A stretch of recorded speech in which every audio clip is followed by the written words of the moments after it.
Hello दोस्तों, good evening to all. मैं अभिषेक शर्मा आपका हार्दिक स्वागत करता हूं बाजीराव नर्सिंग एकेडमी के यूट्यूब चैनल पर। Today we are discussion about the MgSO4 magnesium sulphate के बारे में स्टडी करने जा रहे हैं। मैग्नीशियम सल्फेट होती है, बहुत ही इंपॉर्टेंट ड्रग्स होती है, जो कि आपकी बहुत इंपॉर्टेंट ड्रग है। इसके बारे में स्टडी कर लेते हैं, एक छोटा सा डील कर लेंगे कि MgSO4 होती है वो कैल्शियम चैनल ब्लॉकर। MgSO4 होती है ये कैल्शियम चैनल ब्लॉकर होती है, यानी कैल्शियम के चैनल को जाकर के ब्लॉक कर देती है। जब भी आप MgSO4 देते हैं तो ये जाकर के कैल्शियम चैनल को ब्लॉक कर देती है, और कैल्शियम की जो एंट्री होती है मसल्स और नर्व में, उसकी एंट्री को प्रिवेंट कर देती है, ताकि मसल्स में कॉन्ट्रैक्शन ना हो, ज्यादा मसल्स में कॉन्ट्रैक्शन ना हो। तो इसके लिए इसको MgSO4 का यूज किया जाता है। यानी MgSO4 हो गई वो आपकी मसल्स रिलैक्सेंट होती है, मसल्स को जाकर के रिलैक्स कर देती है, क्योंकि ये जाकर के जो कैल्शियम चैनल होते हैं उनको ब्लॉक कर देती है, ताकि कैल्शियम की एंट्री ना हो मसल्स और नर्व में। अब इसका यूज देख लेते हैं, इसकी मैकेनिज्म देख लेते हैं। तो इसकी मैकेनिज्म के आधार पर इससे बहुत से यूज होता है। मैकेनिज्म के अकॉर्डिंग इसका बहुत जगह यूज किया जाता है। तो सबसे पहले ये क्या करती है, मैकेनिज्म के आधार पर इसका यूज देखते हैं। तो इसका जो सबसे पहले होती है कि ये जाकर के वेसोपस्सिस का जो एक्शन होता है, वेसल्स को डायलेशन करती है, यानी ब्लड वेसल्स का डायलेशन करती है, इसलिए इसको यूज किया जाता है आपकी प्री एक्लाम्सिया। प्री एक्लाम्सिया में इसको प्री एक्लाम्सिया में यूज करते हैं, यानी सीवियर जो प्री एक्लाम्सिया होगा उसमें यूज की जाती है, क्योंकि ये जाकर के वेसल्स को डायलेट कर देती है। दूसरे नंबर पे आता है ये आपका ब्रोंको डायलेशन करती है, और जब ये ब्रोंको डायलेशन करती है तो इसको यूज किया जाता है स्टेटस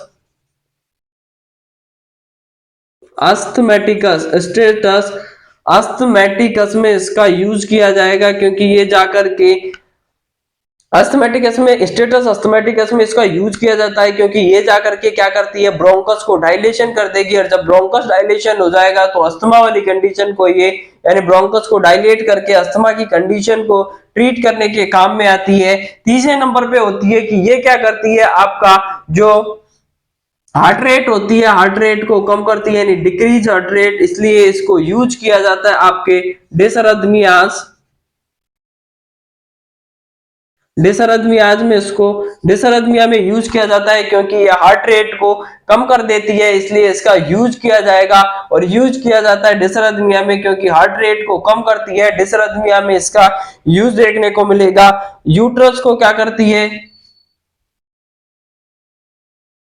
यूट्रस रिलैक्स करेगी, और जब यूट्रस रिलैक्स करती है तो इसको प्री टर्म जो कंडीशन होती है, यानी कि 37 वीक से पहले जो बच्चा जन्म लेता है उसे प्री टर्म के नाम से जाना जाता है। तो प्री टर्म में इसको यूज करते हैं एज ए टोकोलाइटिक, और टोकोलाइटिक्स वो ड्रग होती है जो कि यूट्रस के कॉन्ट्रैक्शन को जाकर के स्टॉप करवाती है और यूट्रस को रिलैक्स कर देती है, ताकि जो आपकी प्री टर्म डिलीवरी थी उसको प्रिवेंट किया जा सके या उसको रोका जा सके। और एसिटाइल कोलिन का decrease acetyl choline level decrease acetyl choline in brain में एसिटाइल कोलिन के लेवल को कम करती है, इसलिए इसका ड्रग ऑफ चॉइस होती है इक्लाम्सिया की। अगर बात क्वेश्चन में पूछ लिया जाए कि इसका drug of choice of the eclampsia, तो मैग्नीशियम सल्फेट या MgSO4 सल्फेट को आंसर करना होता है। ड्रग ऑफ चॉइस होती है इक्लाम्सिया की, और इसके बहुत सारे यूज है, जैसा वेजोडाइलेशन करती है इसलिए सीवियर प्रीक्लाम्सिया में इसको यूज करते हैं, ब्रोंकोडाइलेशन करती है अस्थमैटिक में इसको अस्थमैटिक में यूज करते हैं, हार्ट रेट को कम करती है इसलिए डिसरथमिया में इसका यूज किया जाता है, यूट्रस को क्या करती है, रिलैक्स करेगी, तो प्री टर्म नियोनेट होगा, प्री टर्म में इसको यूज करते हैं। जो 37 वीक से पहले जन्म लेने वाले बच्चे होते हैं प्री टर्म वाली कंडीशन, उनमें टोकोलाइटिक के रूप में इसको यूज किया जाता है। एसिटाइल कोलिन के लेवल को कम करती है ब्रेन में, तो इसके ड्रग ऑफ चॉइस होगी इक्लाम्सिया की।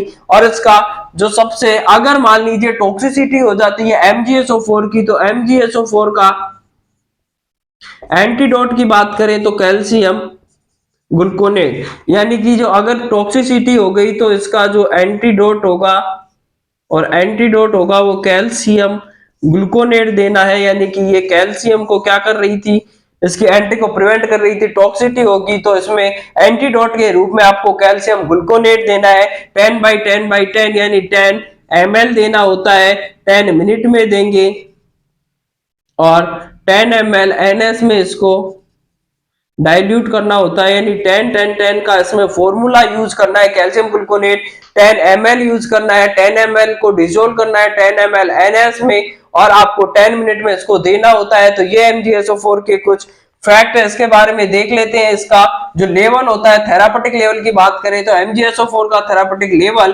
4 to 7 मिलीकुलियम पर लीटर होगा। इसके बाद में अगर 10 से ज्यादा हो जाता है तो इसमें टॉक्सिसिटी हो जाएगी और अगर 12 से ज्यादा हो जाता है 12 मिलीकुलियम पर लीटर से तो ये डेथ करवा देगा, रेस्पिरेटरी अरेस्ट की वजह से डेथ हो जाएगी पेशेंट की। तो इसके बाद कर लेते हैं थेरापेटिक लेवल। थेरापेटिक जो लेवल होता है वो 4 to 7 मिलीकुलियम पर लीटर होगा। टॉक्सिसिटी कब कहेंगे तो टॉक्सिसिटी का मतलब होगा कि मोर देन 10 मिलीकुलियम पर लीटर, यानी 10 मिलीकुलियम पर लीटर से ज्यादा हो जाएगा, टॉक्सिसिटी हो जाएगी और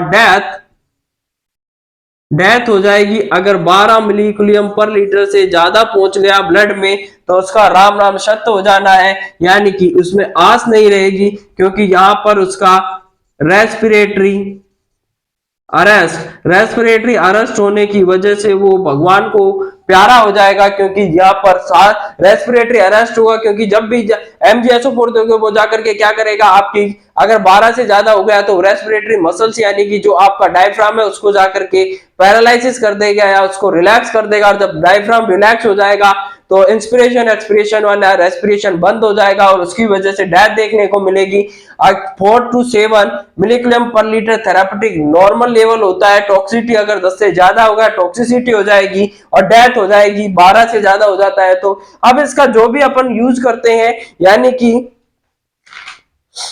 मॉनिटरिंग करेंगे वाइटल्स की। अब जब भी आप MgSO4 देते हैं तो MgSO4 के दौरान आपको वाइटल मॉनिटरिंग करनी होती है, यानी कि जब भी MgSO4 दोगे तो वाइटल मॉनिटरिंग इसके साथ साथ आपको करना जरूरी होता है। तो वाइटल मॉनिटरिंग करेंगे।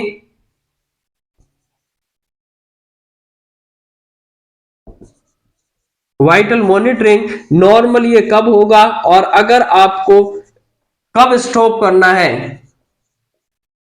अगर मान लीजिए सबसे पहले वाइटल मॉनिटरिंग करते हैं और वाइटल मॉनिटरिंग में सबसे पहले आपको देखना होता है RR रेस्पिरेटरी रेट। और रेस्पिरेटरी रेट की बात करें तो नॉर्मल होती है 16 से 20 है, तो आपको कोई टेंशन लेने वाली बात नहीं है, इसको चलने देना है। अगर रेस्पिरेटरी रेट 12 से कम आ जाती है तो इसको स्टॉप कर देना है, 12 से कम है स्टॉप कर दो, 16 से 20 है नॉर्मल है धड़ल्ले से चलने दो। वाइटल मॉनिटरिंग में रेस्पिरेटरी रेट हो गई। यूरिन आउटपुट की बात कर लेते हैं तो यूरिन आउटपुट होता है वो 30 से लेकर के अगर 60 ml पर आवर के हिसाब से है तो नॉर्मल है। अगर 30 ml पर आवर से कम हो जाता है तो इसको स्टॉप कर देना है ड्रग को। तीसरे नंबर पे जो इंपॉर्टेंट फैक्टर आता है पटेलार रिफ्लैक्स, और ये सबसे इंपॉर्टेंट है। और पटेलार रिफ्लैक्स होता है, पटेलार रिफ्लैक्स अगर प्रेजेंट है तो नॉर्मल है, यानी कि इसको चला सकते हैं। अगर पटेलार रिफ्लैक्स एब्सेंट हो गया यानी पटेला में रिफ्लैक्स आना बंद हो गया तो इस ड्रग को आपको स्टॉप करना होगा। यानी देखते हैं कि सबसे पहले वाइटल मॉनिटरिंग और जो अर्लीस्ट सिम्टम होता है, यहां से भी क्वेश्चन आता है कि earliest symptoms of MgSO4 toxicity. MgSO4 की टॉक्सिसिटी का जो अर्लीस्ट सिम्टम होगा वो क्या होगा, एब्सेंट पटेलार रिफ्लैक्स। जो पटेलार रिफ्लैक्स था वो एब्सेंट हो जाएगा, यानी एब्सेंट ऑफ पटेलार रिफ्लैक्स होता है वो मोस्ट इंपोर्टेंट। यहां से 5 स्टार क्वेश्चन बनता है कि अगर MgSO4 की टॉक्सिसिटी हो गई है तो सबसे अर्लीस्ट साइन क्या होगा, अर्लीस्ट सिम्टम क्या होगा, तो आपका पटेलार रिफ्लैक्स होगा। वो आपका क्या हो जाएगा, एब्सेंट हो जाएगा तो इसमें पता सबसे पहले जो सिम्टम आएगा वो आएगा कि पटेलार रिफ्लेक्स आपका एब्सेंट हो गया है। तो अगर एब्सेंट हो गया है तो उसको आपको बंद कर देना है। तो इस तरीके से आपने MgSO4 को डील कर लिया है। एक क्विक रिवीजन में देख लेते हैं। MgSO4 होती है कैल्शियम चैनल ब्लॉकर होती है, जो कि आपकी कैल्शियम की एंट्री को प्रिवेंट कर देती है, यानी नर्व और मसल्स में इसके एंट्री को नहीं होने देती है। इसका यूज होता है, वो बहुत जगह इसको यूज करते हैं। ये जाकर के क्या करती है, सबसे पहले आपका ब्रोंकोडाइलेशन करती है, इसलिए स्टेटस अस्थमेटिक में इसका यूज है। ये जाकर के आपके प्रीटर्म बेबी में इसका यूज होता है, क्योंकि टोकोलाइटिक की तरह यूट्रस को रिलैक्स करेगी तो टोकोलाइटिक की तरह यूज करते हैं। हार्ट रेट को कम करती है, इसलिए डिसरिथमिया में यूज करते हैं। एसिटाइल कोलिन के लेवल को ब्रेन में कम करती है, इसलिए ड्रग ऑफ चॉइस होती है आपकी इक्लाम्सिया की। और वैसोडाइलेशन करती है, इसलिए ड्रग ऑफ चॉइस होती है सीवियर प्रीएक्लाम्सिया की ड्रग ऑफ चॉइस होगी। जो इसका कैल्शियम ग्लूकोनेट होता है, एंटीडोट होता है, कैल्शियम ग्लूकोनेट होगा।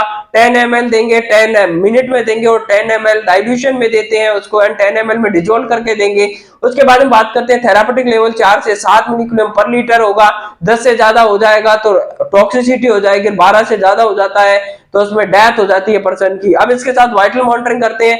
रेस्पिरेटरी 16 से 20 है तो नॉर्मल है, अगर 12 से कम हो गई तो बंद कर दो। यूरिन आउटपुट 30 से 60 है, अगर नॉर्मल है तो चलने दो, 30 से कम हो गया तो बंद कर दो। पटेलार रिफ्लेक्स प्रेजेंट है तो नॉर्मल है, अगर एब्सेंट होगा पटेलार रिफ्लेक्स तो इसको बंद करना होता है। और सबसे पहले आता है वो पटेलार रिफ्लेक्स का एब्सेंट होगा, अर्लीस्ट सिम्टम या अर्लीस्ट साइन होता है। अब देखिए बात पूछी जाती है कि पटेलार रिफ्लेक्स होता क्या है, तो पटेलार रिफ्लेक्स होता है वो आपके पैर में जो आपका नी जॉइंट होता है वहां पर पटेला पाया जाता है। और पटेला में जब भी आप नी हैमर से उसको पंच करते हैं या उस पर किसी तरीके की कोई वार करते हैं, मान लीजिए कुछ समय के लिए ये मेरा एल्बो है, यहाँ पर कुछ समय के लिए समझने के लिए आप इसको पटेला मान लीजिए।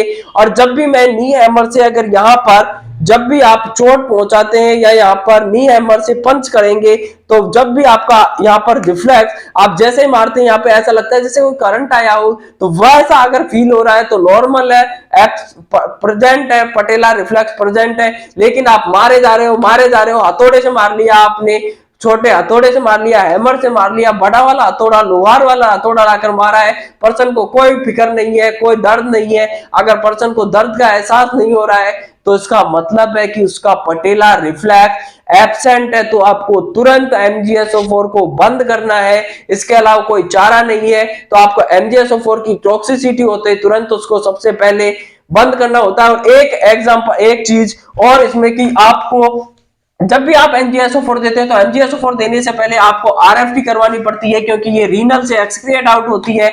तो जब भी आप MgSO4 देंगे तो MgSO4 देने से पहले आपको RFT करनी होती है, RFT या KFT करवानी होती है। RFT करवाएंगे, KFT करवाएंगे, क्योंकि रीनल से इसका एक्सक्रिएट आउट होता है। और कभी भी यानी कि जब भी आपका यानी MgSO4 नहीं देनी होती है, उन पेशेंट में MgSO4 नहीं देंगे जिनमें कि आपको रीनल फेल्योर है,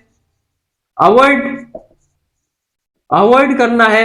रीनल फेल्योर वाले पेशेंट में अगर जिसका किडनी पहले से फेल है तो उसमें इसका एक्सक्रिएशन नहीं हो पाएगा। और